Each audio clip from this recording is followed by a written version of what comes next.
My mom got a $30,000 personal loan in my name without my knowledge. The account is from February, which was when they bought a boat.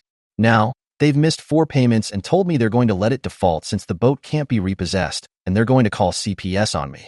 I knew my mom had her eye on a pontoon boat for the last year. She and my dad retired in 2022, and while they aren't swimming in money, they weren't hurting much for it either, or so I thought. They bought a boat in February for a little over $30,000. I didn't think a lot of it since they always rented a pontoon boat 2 to 3 times a year and didn't appear to have money issues. At the start of July, I began getting my ducks in a row to buy a house.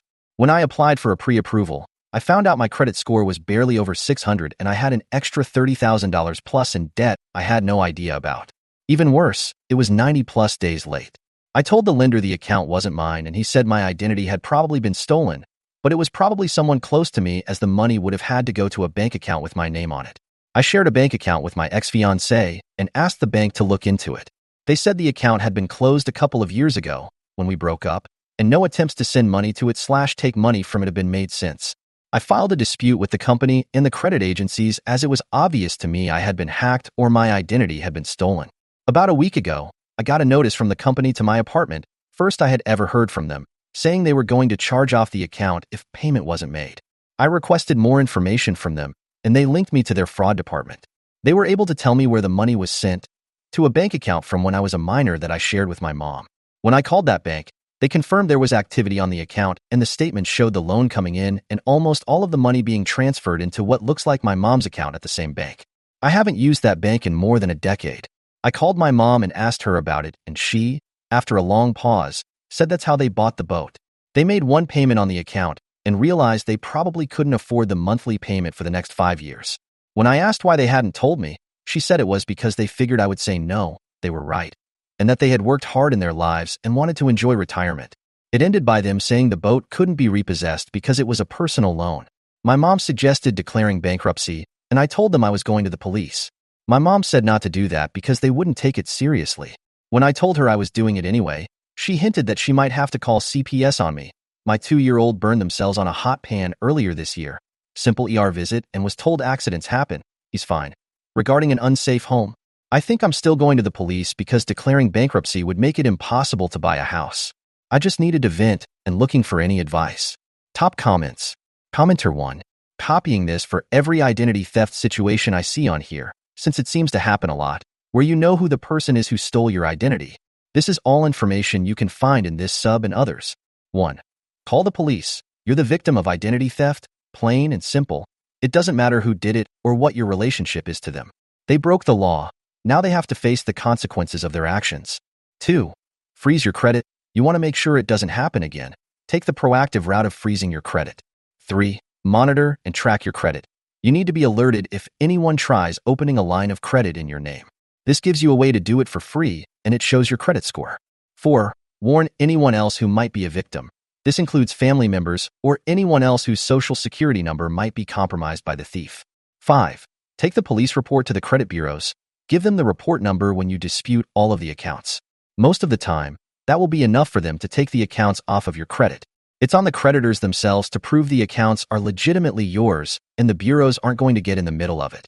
A police report goes a long way in clearing up your credit.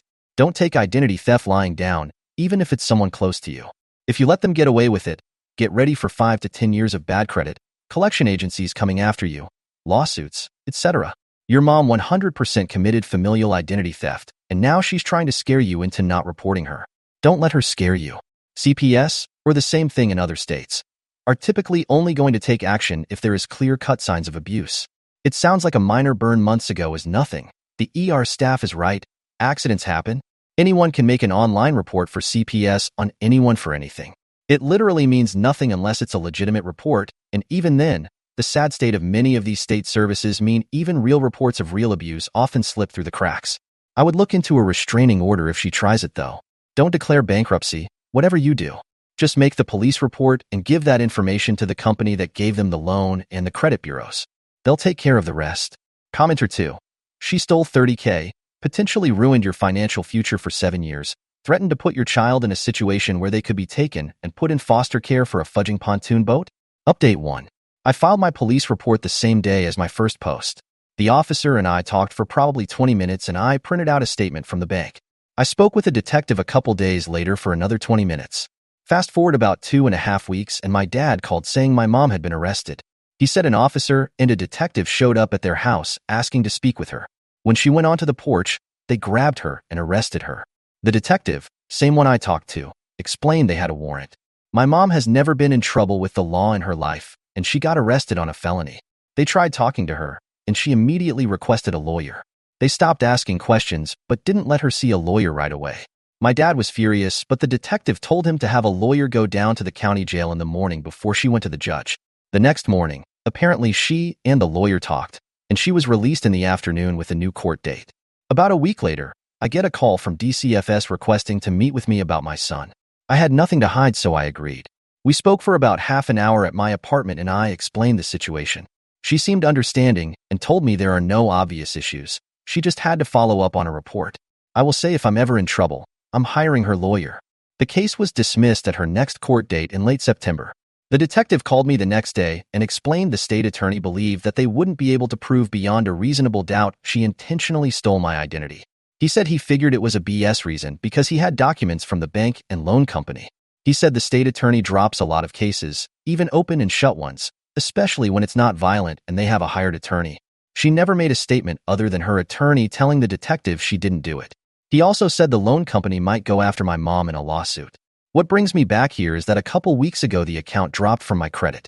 Even better though, I got a letter from DCFS yesterday saying the allegation against me was unfounded. I'm never talking to my piece of trash mom again. Thank you everyone who gave me advice and hope in my first post. It just sucks that she is probably going to end up with a free boat out of it. Unless the loan company sues her, which I hope they do. Comments. Commenter 1. Send the loan company the address where the boat is kept, with a photo. Commenter 2. I'm glad you took advice and did the right thing and glad things worked out for you, except for your parents being horrible. To give a bit of context to the DA, I've posted this here before, but I'm not a lawyer, but I've worked professionally with prosecution on a bunch of cases, and going through an entire trial is crazy expensive and time-consuming. Like 6 figures in 3 years isn't an uncommon cost. My guess on why this kind of thing doesn't get prosecuted pretty much ever is because there's basically no chance of recidivism.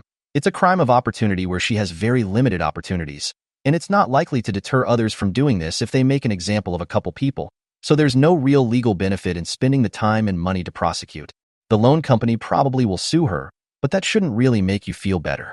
The loan company issued a loan in your name based on her signature, which they can now prove is her signature, so they must have known they were issuing an illegal loan at the time. If anything, I kind of wish they couldn't recover because, unlike other random parents, other loan companies are likely to stop doing this if enough of them have huge losses from issuing these loans. Commenter 3. Have a lawyer send a cease and desist letter stating, since you took out a loan in my name and then called in CPS, you are no longer able to contact me or my child. Attach a copy of the loan papers and CPS report. If she tries after that, look into a RO. Update 2. Alright, brace yourselves, because things have only gotten crazier since my last post. After the case got dropped, I thought I was in the clear and that my mom would at least stay out of my life for good. Wrong. She doubled down in ways I couldn't have predicted in my wildest nightmares. About a month after everything settled, I started getting anonymous calls from random numbers at all hours. I'd answer, and there would be silence, or I'd hear someone breathing. This went on for a week. Then my dad started calling, saying they wanted to work things out. I told him we had nothing to work out unless they planned to pay back every cent of that loan, or maybe hand over the boat so I could sell it myself. Spoiler, they weren't interested. Then, the kicker. I got a certified letter from an attorney my mom had hired. Apparently, she was accusing me of financial misrepresentation. Her argument? Get this. She claimed I had authorized the loan because I verbally agreed to let her use my information for life enhancement, or whatever fancy wording her lawyer came up with. I almost laughed myself into a coma reading that one. I called my own lawyer. Yeah, I had to hire one because this was getting out of hand. And he basically told me her argument was nonsense, but it would still drag me through a months-long civil case if I didn't respond. Meanwhile, the loan company finally decided to take action. They filed a civil suit against my mom, and now she's trying to drag me into it, claiming I was a co-signer in spirit, since she's conveniently come up with this verbal agreement idea. My lawyer assured me her argument would likely fall apart in court, but it still means I'm going to have to sit in a courtroom, face my mom, and argue against her over a lie she cooked up to cover her own butt. And just when I thought I'd seen it all, my dad sent me a long-winded email, essentially a guilt trip manifesto. He rambled about family loyalty, how I was ruining my mother's retirement dreams, and, oh, the best part, how I'd be splitting up the family by not letting this go. The irony? They're the ones who stole from me.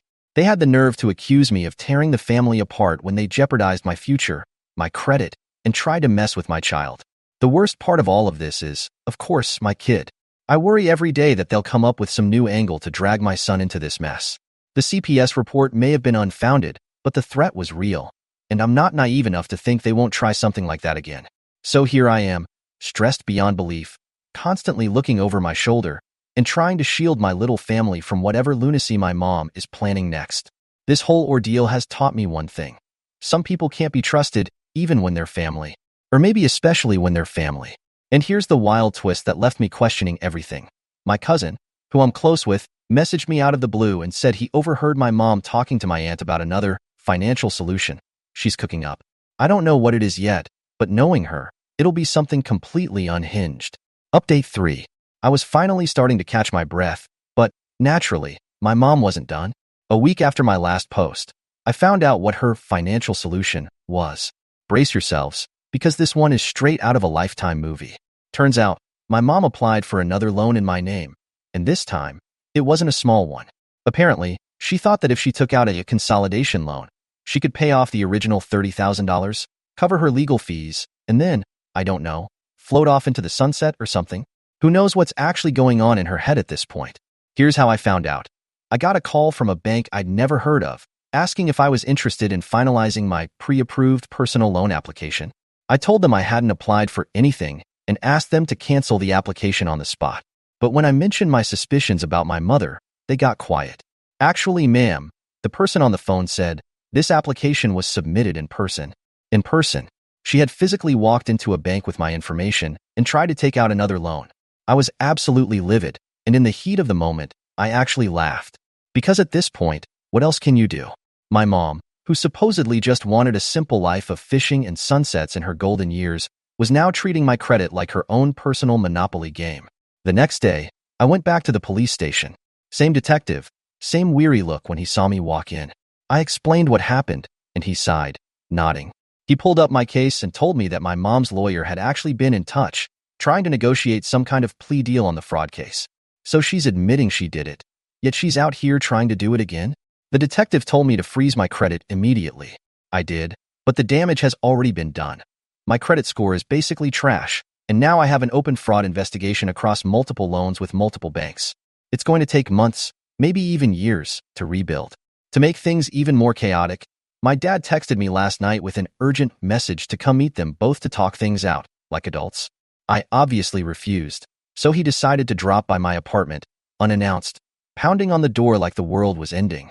I opened it, ready to tell him off, but before I could say anything, he pushed past me, waving a thick folder in my face.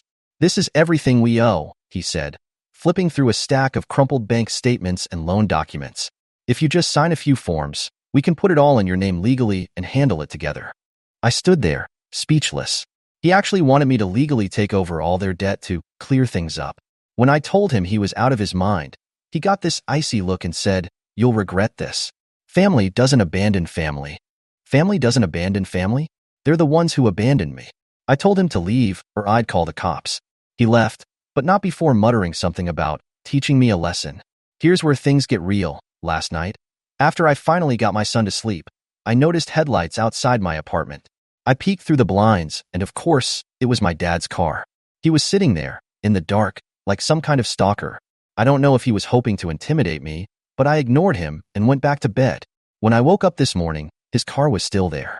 No texts, no calls, just him sitting in his car, watching my apartment. So now I'm not just dealing with fraud and a lawsuit. I'm dealing with a full-on family meltdown. I'm seriously considering filing for a restraining order against both of them. The detective even suggested it might be a good idea, especially since my dad has started behaving erratically. But here's the kicker. As I was drafting the paperwork for the restraining order, I got a notification from the loan company. They've started the process to repossess the boat.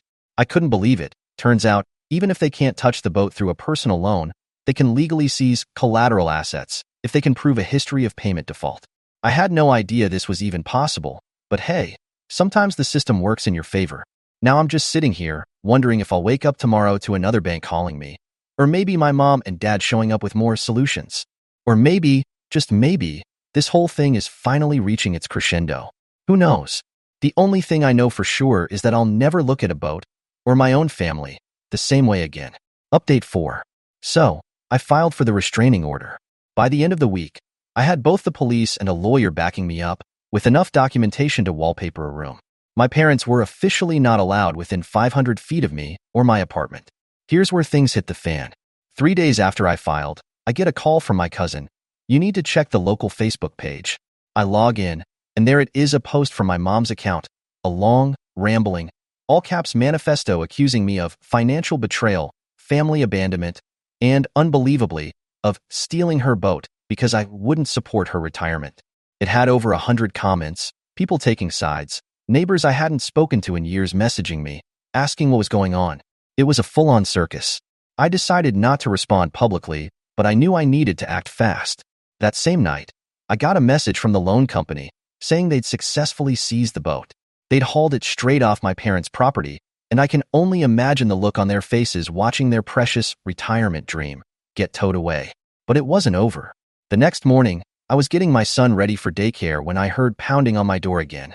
I peeked through the peephole, and sure enough, it was my mom, screaming, demanding to talk this out. I immediately called the police. When they showed up, she tried to convince them that I was emotionally unstable and ruining the family. The officers were having none of it. She was arrested on the spot for violating the restraining order, shouting insults the whole time they put her in the car. Now, here's the twist I didn't see coming. My dad, apparently not satisfied with all this chaos, decided to file a lawsuit against me. The claim? Emotional damages for alienation of family affection. I didn't even know that was a real thing. My lawyer told me it's a desperate attempt and will never hold up in court, but it was clear my dad was out to drag this out to the bitter end. And then just when I thought the entire saga was over, the detective called. He said the loan company was building a case against my mom for fraud. They dug up evidence that she'd forged my signature not just for the boat loan but for multiple credit cards and accounts I didn't even know about. She's looking at serious charges now, potentially facing jail time. My dad? He went radio silent. Last I heard, he moved in with his brother a few towns over, trying to lay low, probably hoping to dodge the fallout. And me? I finally have a clear credit report, a clean slate, and some much-needed peace. The irony? The boat is still sitting in impound, racking up fees my mom can't afford, and my family is officially in ruins over a used pontoon. Final note. As wild as this has all been, I'm walking away. No more updates, no more drama. This family circus is officially closed.